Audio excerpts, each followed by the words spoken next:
Namaskar students. So we are starting with the next chapter. So in your book, the next chapter is probably online finalization of accounts or profit screening, as these are the practical chapters that we have to do on Excel and Tally. I'm going to take this in the last of our whole lecture series. So this is the series is actually जो आपकी old book है उसमें अगर आप notice करेंगे तो जो online finalisation है वो सबसे लास्ट चैप्टर है ओल्ड बुक में, और प्रॉफिट स्क्रीनिंग भी उससे पहले दिया हुआ है. सो ये सबसे लास्ट में दिए हुए हैं चैप्टर ओल्ड बुक में, तो मैं उसी सीरीज़ में चलना चाहूँगी. और बेसिकली वो लास्ट में ही आना चाहिए, बिकॉज जब सारी अकाउंटिंग हो जाती है उसके बाद आप फाइनलाइजेशन आप करते हैं. So it is very important कि आप लास्ट में उसे करें. मैं जो अभी चैप्टर स्टार्ट कर रही हूँ, आपकी बुक में जो न्यू बुक है उसमें चैप्टर नंबर 8 है. After chapter number 5 we are starting with chapter number 8. Chapter number 6 and 7 we are going to cover, लेकिन वो हम लेटर ऑन करेंगे. चैप्टर 8 के बाद डेफिनेटली हम उसे कवर करेंगे. पहले हम चैप्टर 8 करेंगे, बिकॉज मुझे ऐसा लगता है कि पहले ये वाला चैप्टर होना चाहिए. उसके बाद आप अगर ऑनलाइन फाइनलाइजेशन और प्रॉफिट स्क्रीनिंग करेंगे तो बहुत अच्छा रहेगा, बिकॉज प्रॉफिट स्क्रीनिंग में भी आपको इस चैप्टर की कॉन्सेप्ट काम में आएंगे. ओके, तो उसे हम बाद में करेंगे, वही बेटर रहेगा. So let's start with the chapter. Chapter number 8 is all about financial statement analysis. So this chapter आपको जो टाइटल है वो टाइटल है चैप्टर का फाइनेंशियल स्टेटमेंट एनालिसिस. इसका मतलब आपको जो फाइनेंशियल स्टेटमेंट्स है उसका एनालिसिस आपको कैसे करना है उसके बारे में हम यहाँ पे डिस्कस कर रहे हैं. सो फाइनेंशियल स्टेटमेंट्स का मतलब क्या होता है, जैसे कि P&L हुआ, जैसे कि बैलेंस शीट हुआ. So all these are the financial statement. जैसे अभी जो हमने लास्ट चैप्टर में सीखा cash flow statement, that is also financial statement. So उसका एनालिसिस आपको कैसे करना है. देखिए, प्रिपरेशन एक चीज़ अलग बात है कि आपने फाइनेंशियल स्टेटमेंट प्रिपेयर करके रख ली है. Now important cheese is analysis. क्यों एनालिसिस? कि भाई आपको किसी भी चीज़ के रिजल्ट्स पता चले, that is what the analysis is. So अभी देखिए आपकी बुक में दिया हुआ है, this chapter begins from page number 99 of your book. देखिए डेफिनेशन दी हुई है एनालिसिस, फाइनेंशियल स्टेटमेंट एनालिसिस की. सो फाइनेंशियल स्टेटमेंट एनालिसिस का मतलब क्या होता है? इट इज़ द प्रोसेस, ये एक प्रोसेस है of identifying the financial strength and weaknesses of the firm. Okay, मतलब आप इससे पता कर सकते हो कि फाइनेंशियल स्ट्रेंथ्स एंड वीकनेसेस क्या है. It can be undertaken by the management of the firm और by the parties outside the firm. Different types of financial analysis are. Now देखो, अभी एक चीज़ है कि तुमने फाइनेंशियल स्टेटमेंट प्रिपेयर कर लिया कि भाई जैसे P&L बना दिया या बैलेंस शीट बना के रख ली है, लेकिन ये क्यों बनाया है? इससे रिजल्ट्स क्या निकल रहे हैं? इससे तुम्हारी फाइनेंशियल पोजीशन के बारे में पता चल रहा है क्या?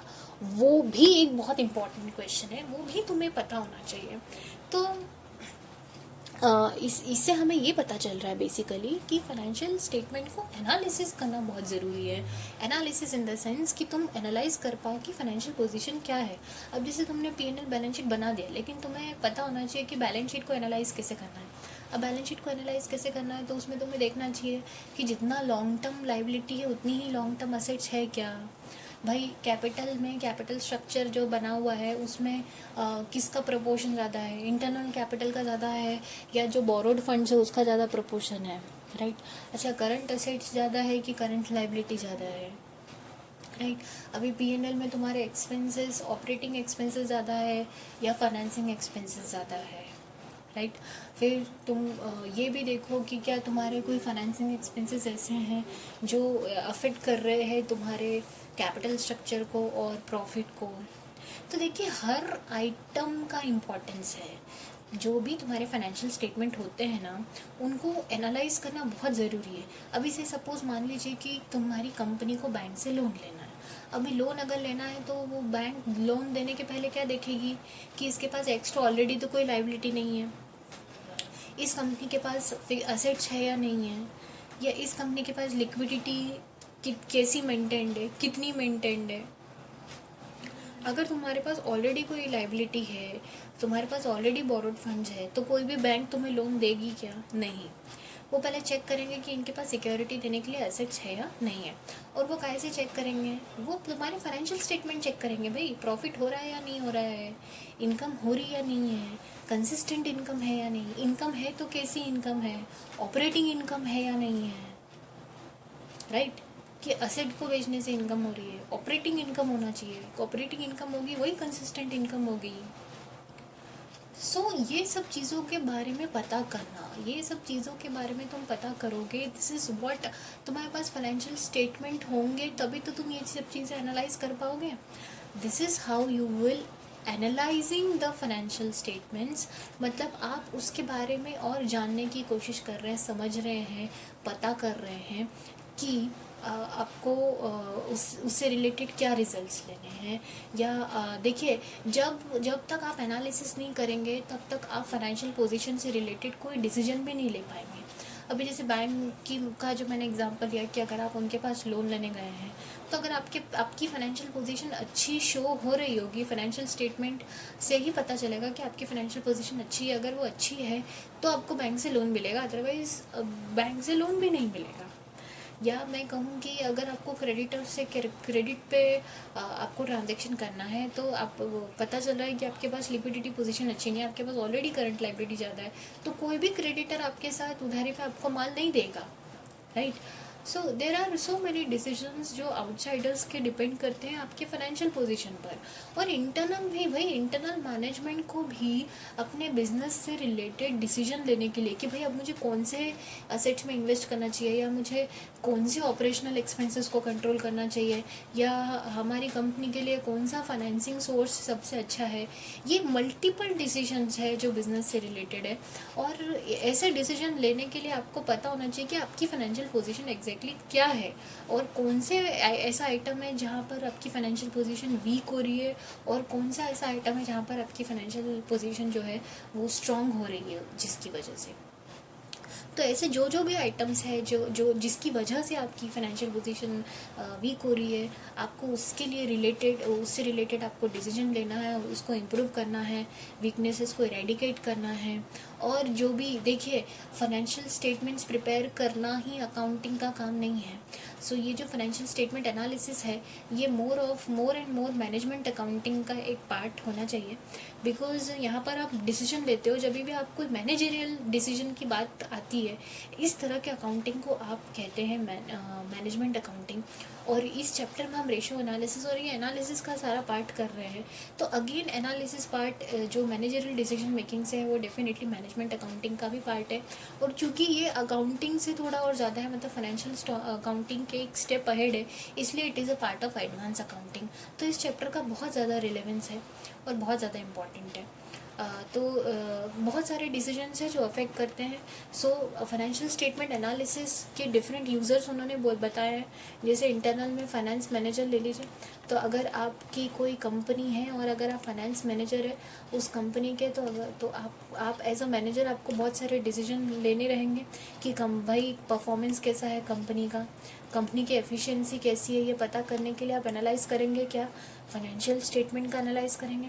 टॉप मैनेजमेंट में है तो आपको पॉलिसीज़ बनानी है, आपको बहुत सारे फाइनेंशियल कंडीशन के डिसीजंस लेने हैं, उसके लिए आपको फाइनेंशियल स्टेटमेंट एनालाइज करना पड़ेगा। अगर आप क्रेडिटर है, मतलब आप एक्सटर्नल पार्टी है किसी भी बिजनेस के, तो आपको देखना पड़ेगा कि भाई मुझे सामने वाली पार्टी के साथ ट्रांजैक्शन करना चाहिए या नहीं करना चाहिए, इसे उधारी पे माल बेचना चाहिए या नहीं बेचना चाहिए, कभी इसने मुझे वापस मेरे माल का पैसा नहीं दिया तो मतलब मेरा बैड डेट्स हो गया तो वो एनालाइज करेगा आपकी फाइनेंशियल पोजीशन को।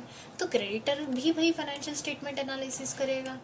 लेंडर्स, भाई जो लोग आपको लोन दे रहे हैं या जो लोग आपको बोरोड फंड्स दे रहे हैं, तो क्या वो लोग भी चेक करेंगे आपके फाइनेंशियल स्टेटमेंट कि भाई हम इनको लोन दे तो रहे हैं, पर क्या ये वापस जो भी अमाउंट ये हमसे उठा रहे हैं ये हमें रीपे कर पाएंगे, क्या इस लोन के अमाउंट पे ये हमें इंटरेस्ट का पेमेंट कर पाएंगे क्या, तो वो लोग भी फाइनेंशियल स्टेटमेंट का एनालिसिस करेंगे।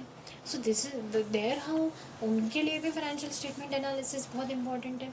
अब इन्वेस्टर्स, आपकी कंपनी में जो भी इन्वेस्टर्स हैं वो इन्वेस्ट क्यों करेंगे भाई, क्यों करना चाहेंगे वो इन्वेस्ट, अगर आपकी कंपनी की फाइनेंशियल पोजीशन अच्छी होगी तो ही तो इन्वेस्ट करेंगे, अदरवाइज करेंगे क्या। उन्हें पता चलना चाहिए, उन्हें लगना चाहिए कि भाई आपकी कंपनी की जो फाइनेंशियल पोजीशन है वो अच्छी है, आप उनके इन्वेस्टमेंट पे आप रिटर्न दे पाओगे। पता चला इन्वेस्टर ने इन्वेस्ट किया पैसा और आपकी कंपनी में पैसा लगाने के बाद पैसा डूब गया, which will be loss to them, तो कोई भी इन्वेस्ट नहीं करेगा फिर आपकी कंपनी में।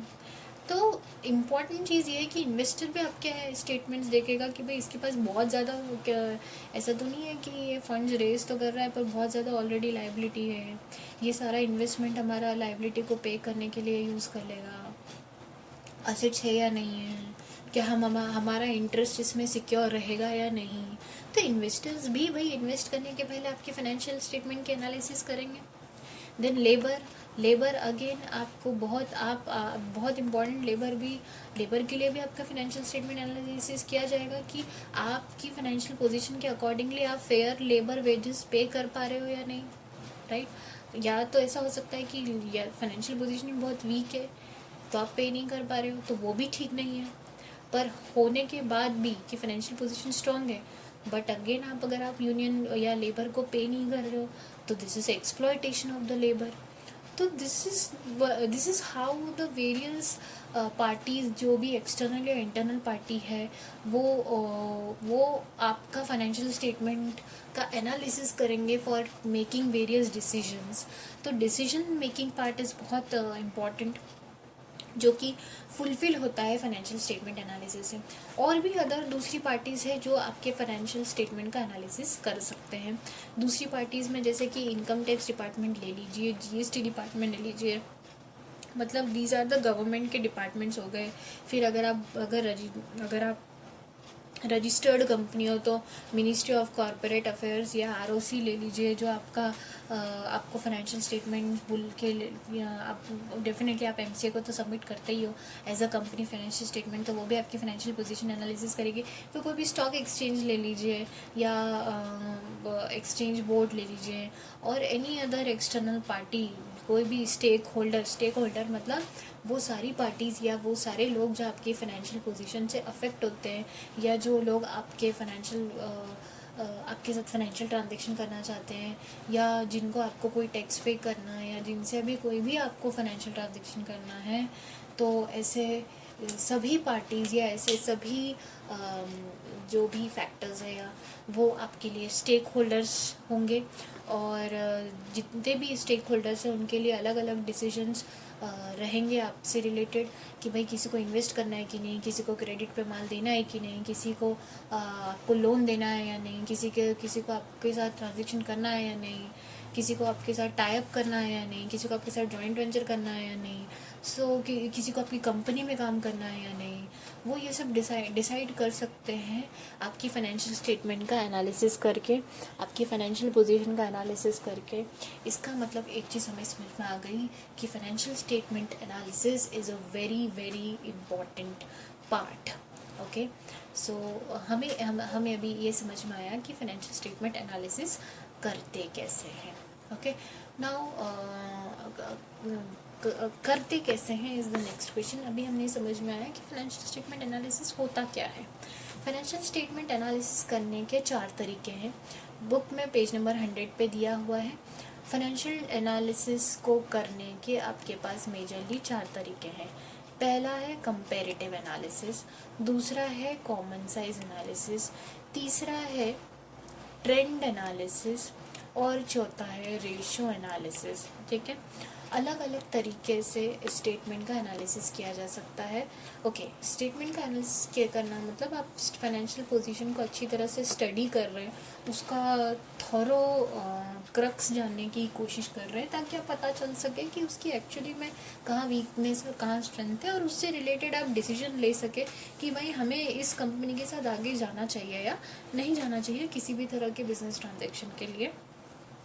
अब वो एनालिसिस करने के आपके पास 4 तरीके हैं। पहला है कंपैरेटिव, दूसरा है कॉमन साइज, तीसरा है ट्रेंड एनालिसिस, चौथा है रेशियो एनालिसिस। देखिए, इसमें सबसे जो लेंदी पार्ट है वो रेशियो एनालिसिस है, और वो बहुत ही टेक्निकल है।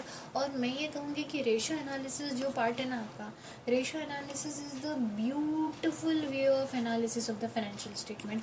मतलब इससे अच्छा एनालिसिस का कोई तरीका हो ही नहीं सकता, बिकॉज ये आपको समझ में आएगा जब जब हम ये टॉपिक पढ़ेंगे इन डिटेल, इन डेप्थ में जब हम ये टॉपिक पढ़ेंगे, तब आपको समझ में आएगा कि क्यों मैं ऐसा कह रही हूँ।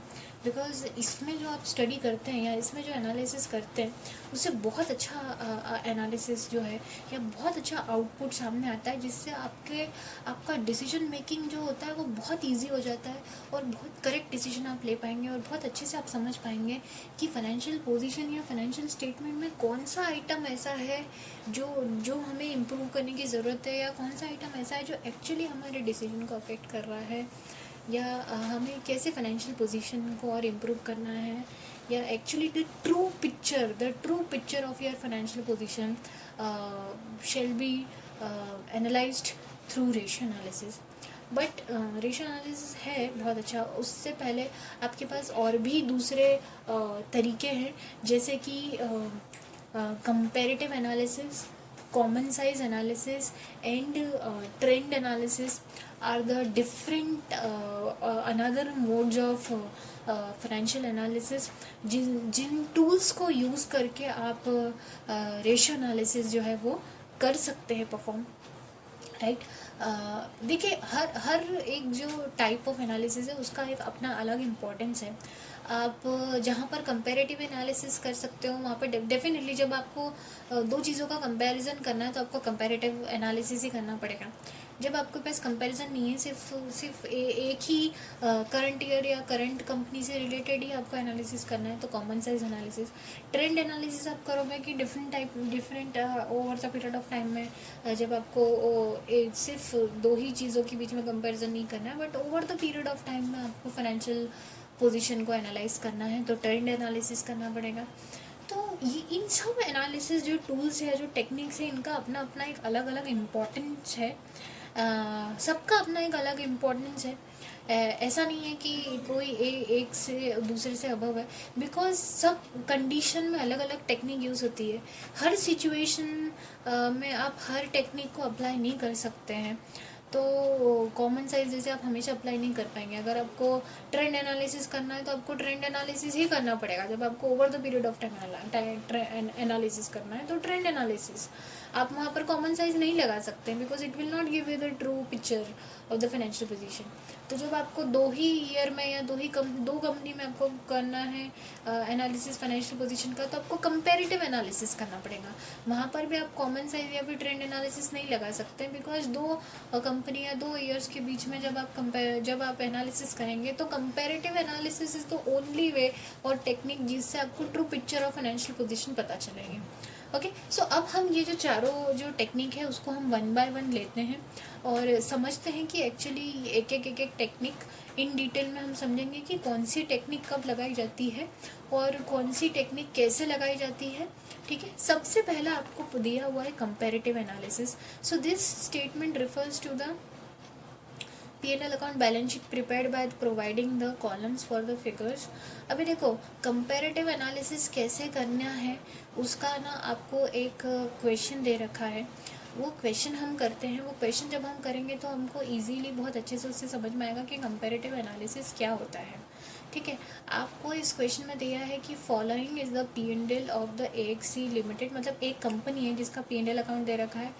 एक तो उसका ओपनिंग फिगर है मतलब 31 मार्च 2018 और दूसरा उसका क्लोजिंग फिगर है 31 मार्च 2019, मतलब ओपनिंग एंड क्लोजिंग 2 फिगर दे रखे हैं आपको। ठीक है, अब इसका मतलब आपको एक चीज़ समझ में आनी चाहिए कि एक्स लिमिटेड AXC लिमिटेड का ही आपको एनालिसिस करना है, लेकिन कंपैरेटिव एनालिसिस करना है। कंपैरेटिव एनालिसिस मतलब पिछले साल की फाइनेंशियल पोजीशन को पिछले साल की 17-18 की फाइनेंशियल पोजीशन को हम कंपेयर करेंगे 18-19 की फाइनेंशियल पोजीशन से, मतलब 2 साल के बीच में। कि भाई अभी जैसे मैं बोलूँगी कि पिछले साल से इस साल मेरी कंपनी में इम्प्रूवमेंट हुआ कि नहीं हुआ फाइनेंशियल पोजीशन का, कैसे पता चलेगा? कंपैरिजन करना पड़ेगा ना। तो अब मैं जो पिछले साल की फाइनेंशियल पोजीशन है उसका मैं कंपैरिजन कर रही हूँ किससे? करंट ईयर की फाइनेंशियल पोजीशन से, ताकि मुझे पता चल पाए कि मेरा जो एनालिसिस है वो प्रॉपर, या जो मेरी फाइनेंशियल पोजीशन है वो प्रॉपर है या नहीं है। सो आपकी बुक में ये दिया हुआ है पेज नंबर 100 पर, और आपकी बुक में पेज नंबर 101 पर इसका सॉल्यूशन भी दिया हुआ है। ये एक सॉल्व क्वेश्चन है। ये देखिए, मैंने ये सॉल्यूशन वाला साइमल्टेनियसली पेज यहाँ पर ओपन कर लिया है। तो आपको AXC लिमिटेड का P&L दे रखा है।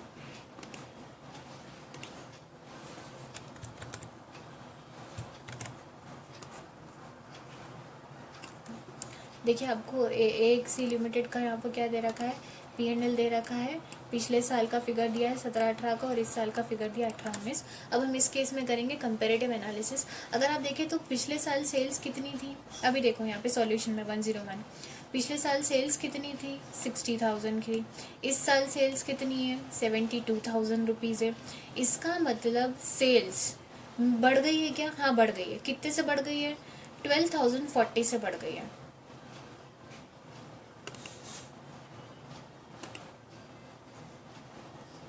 12,040 से बढ़ गई है। ठीक, 12,040 से सेल्स बढ़ गई है, मतलब कितना परसेंटेज सेल्स बढ़ी है वो देख लेते हैं। अब कितना परसेंटेज सेल्स बढ़ी है? पिछले साल से सेल्स कितनी बढ़ गई है? 60,000 से कितनी बढ़ी है? 12,040 बढ़ी है। तो 12,040, मैं यहाँ पे कैलकुलेटर ओपन करूंगी। 12,040 60,000 का कितना परसेंटेज है, राइट? कैसे निकालेंगे वो हम? 12,040 इंटू 100 डिवाइडेड बाय 60,000, 20.066, मतलब 20.7, मतलब तुम्हारी सेल्स कितने परसेंट से बढ़ी है? 20.7 से। तो परसेंटेज ऑफ चेंज पता चल गया। नेक्स्ट देखो, कॉस्ट ऑफ गुड्स सोल्ड।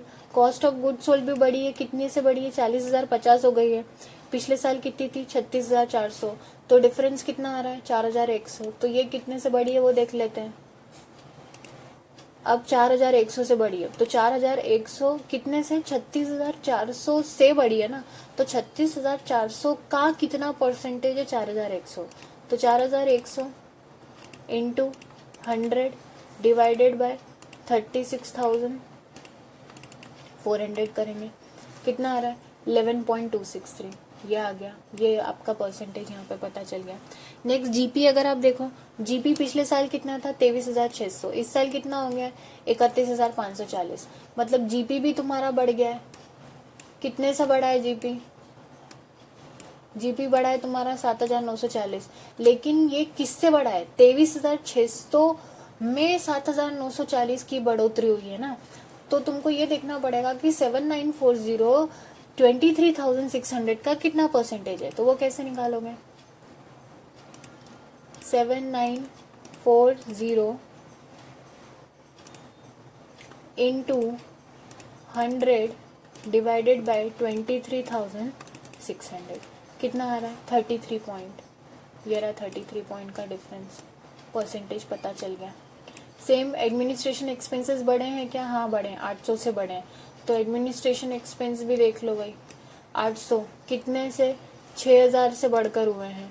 तो 6,000 का कितना परसेंटेज? 800 है। तो 800 इंटू 100 डिवाइडेड बाय 6,000, कितना परसेंटेज आ रहा है? 1.3।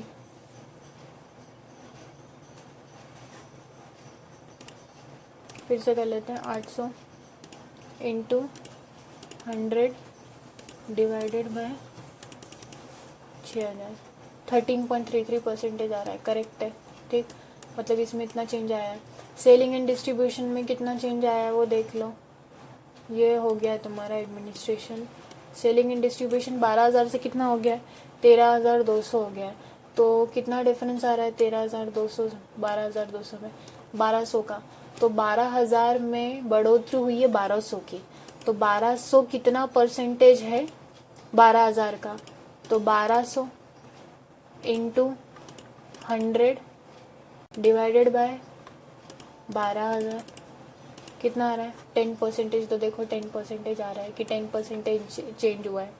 नेट प्रॉफिट बिफोर टैक्स देखो, पिछले साल 5,600 था, इस साल कितना हो गया? 11,540 हो गया है, मतलब बढ़ गया है। कितने से बढ़ा है? देखो इसमें बहुत इंक्रीमेंट हुआ है, 5,940 का इंक्रीमेंट हुआ है। अब 5,940 में की बढ़ोतरी हुई है, काय में? 5600 से बड़ा है 5940, तो तुम परसेंटेज भी काय पे निकालोगे, 5600 पे ही निकालोगे ना। तो क्या करेंगे, 5940 इंटू 100, परसेंटेज इसलिए इंटू 100, डिवाइडेड बाय 5600, कितना आया 106% से बड़ा। देखो कितना एकदम 100% से भी ज़्यादा की बढ़ोतरी हुई है नेट प्रॉफिट बिफोर टैक्सेशन में। टैक्स पिछले साल 1680 था, इस साल 3462 हो गया है। टैक्स भी बढ़ गया है, कितना बढ़ा है 1782 से बढ़ा है। तो ये जो टैक्स तुम्हारा बढ़ा है 1680 में बढ़ोतरी हुई है 1782 की। तो अब चेक करते हैं कितना परसेंटेज बढ़ा है। 1782 इंटू 100 डिवाइडेड बाय 1680, कितना है 106% से बढ़ोतरी हुई है आपकी ये काय में, टैक्स में भी, मतलब अगेन 106% से टैक्स भी बढ़ा है। नेट प्रॉफिट आफ्टर टैक्स अगर अपन देखते हैं तो नेट प्रॉफिट आफ्टर टैक्स भी आपका बढ़ा है, तो वो बढ़ा है 4158 से। तो कितना 3920 से बढ़कर 8078 हो गया है। तो 8078 माइनस 7920 अगर आप करोगे तो 3920 करोगे तो 4158 से बढ़ रहा है। अब 4158 की बढ़ोतरी हुई है काय में, 3920 प्लस 4158 करोगे तो 8078 आ रहा है। मतलब ये हुआ कि 4158 जो है वो 3920 का कितना परसेंटेज है, राइट। तो कैसे निकालेंगे अपन इसको, 4158 इंटू 100 डिवाइडेड बाय क्या करना पड़ेगा अपने को, 3920, कितना परसेंटेज आ रहा है 106। अगेन मतलब जो तुम्हारा नेट प्रॉफिट आफ्टर टैक्स है उसमें भी कितनी बढ़ोतरी हो रही है, 106% की बढ़ोतरी हो रही है ना। अभी हमें एक चीज समझ में आ गई है कि ये जो है ये परसेंटेज कंटिन्यूसली जो है वो सभी चीजों के बढ़े हैं। मतलब सेल्स भी बढ़ा है, कॉस्ट ऑफ गुड्स भी बढ़ा है, जीपी भी बढ़ा है, एक्सपेंसेस भी बढ़े हैं, तो प्रॉफिट भी बढ़ा है, और टैक्स का भी परसेंटेज, क्योंकि प्रॉफिट बढ़ा है तो टैक्स भी ज्यादा पे करना पड़ रहा है। सो फाइनली आपका नेट प्रॉफिट भी बढ़ रहा है। लेकिन इसका एनालिसिस क्या हुआ, मतलब ये तो आपने कंपैरिजन तो कर दिया मैडम कि पिछले साल से है ना आपके हर आइटम जो है वो बढ़ गए हैं, कुछ 20% बढ़ा है, कुछ 11% बढ़ा है, कुछ 13% बढ़ा है, कुछ सीधे 106% बढ़ गया है, कुछ 10% ही बढ़ा है। So there are different levels of increment in the financial items if you compare it with the previous year to the current year. But what does it mean, ये तुम इससे एनालाइज क्या कर पा रहे हो। Now let's understand the most important factor. ये तो कैलकुलेशन पार्ट था भाई, ये परसेंटेज तो कोई भी निकाल लेगा, ये परसेंटेज तो कोई भी निकाल लेगा कि कितने परसेंट से बढ़ रहा है वो, राइट। इम्पॉर्टेंट चीज़ ये है कि कितने उसका इम्पैक्ट क्या आ रहा है फाइनेंशियल पोजीशन पे। हम ये हमारे डिसीजन को क्या अफेक्ट कर रहा है, क्या हमारे डिसीजन पे ये मैटर कर रहा है।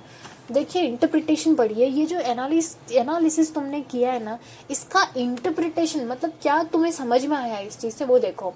The company has tried to reduce the cost, which can be seen from the fact that the cost of goods sold has not increased in the same ratio as the amount of sales। अब देखो बहुत important चीज़, तुम्हारी sales कितने से बढ़ी, 20% से। देखो sales बढ़ी है मतलब खर्चे भी बढ़ने चाहिए, सेम रेट से खर्चे भी बढ़ने चाहिए। लेकिन देखो तुम कॉस्ट ऑफ गुड सोल्ड, खर्चा, कॉस्ट ऑफ गुड सोल्ड मतलब क्या, खर्चा ना, एक्सपेंस तुम्हारा कितने से बढ़ा है, ओनली 11% से।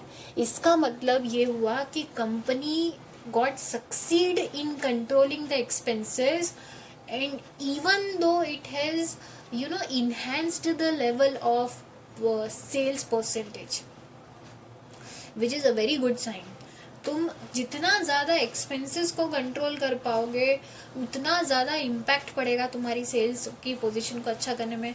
तो तुम्हारी सेल्स तो बढ़ रही है लेकिन जो तुम्हारा एक्सपेंसेस का परसेंटेज है वो तुम्हारा कम हो रहा है, वो तुम्हारा रिड्यूस हो रहा है, वो तुम्हारा नहीं बढ़ रहा है, which is a very good sign. Also the GP of the company has increased by 33.64 with an increase in the sales of 20। मतलब GP भी तुम्हारा बढ़ा है, GP देखो ये बढ़ा है 33.64 से। इसका मतलब तुम्हारा सेल्स 20% से बढ़ा है, लेकिन GP कितने परसेंट से बढ़ा है? 33% से बढ़ा है, which is a good sign, which is a very good sign, right.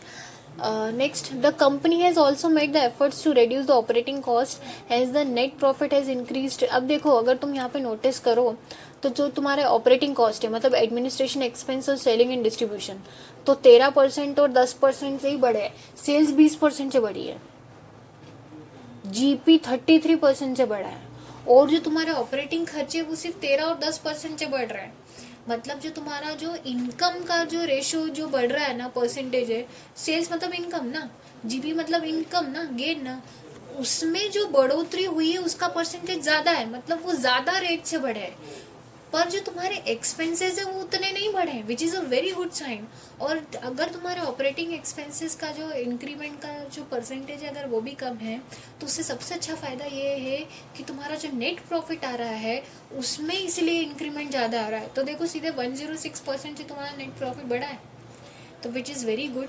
तो अगर तुम एनालाइज करो तो overall performance of the company has improved in the year 18-19। मतलब अगर मैं 17-18 से कंपेयर करूँ 18-19 के फाइनेंशियल परफॉर्मेंस को मेरी कंपनी के, तो मुझे ये पता चलेगा कि जो मेरी कंपनी का ओवरऑल परफॉर्मेंस है वो बहुत इम्प्रूव हुआ है। पिछले साल से सेल्स बढ़ी है, GP बढ़ा है, NP बढ़ा है, लेकिन एक्सपेंसेस भी डेफिनेटली बढ़े, क्योंकि सेल्स भी अगर तुम करोगे तो ज़्यादा करोगे तो खर्चा तो करना पड़ेगा, लेकिन वो जो तुम्हारा एक्सपेंस बढ़ा है उसका जो परसेंटेज है या जो रेट है वो उतना नहीं है जितना तुम्हारी सेल्स या इनकम के बढ़ने का है, राइट। सो ये एनालिसिस से तुम्हें पता चला है, तुम मेजर कर पाए हो अपने परफॉर्मेंस को। और देखिए यही तो इम्पोर्टेंट है कि फाइनेंशियल स्टेटमेंट प्रिपेयर करना एक अलग बात है और उसे एनालाइज करना एक अलग बात है।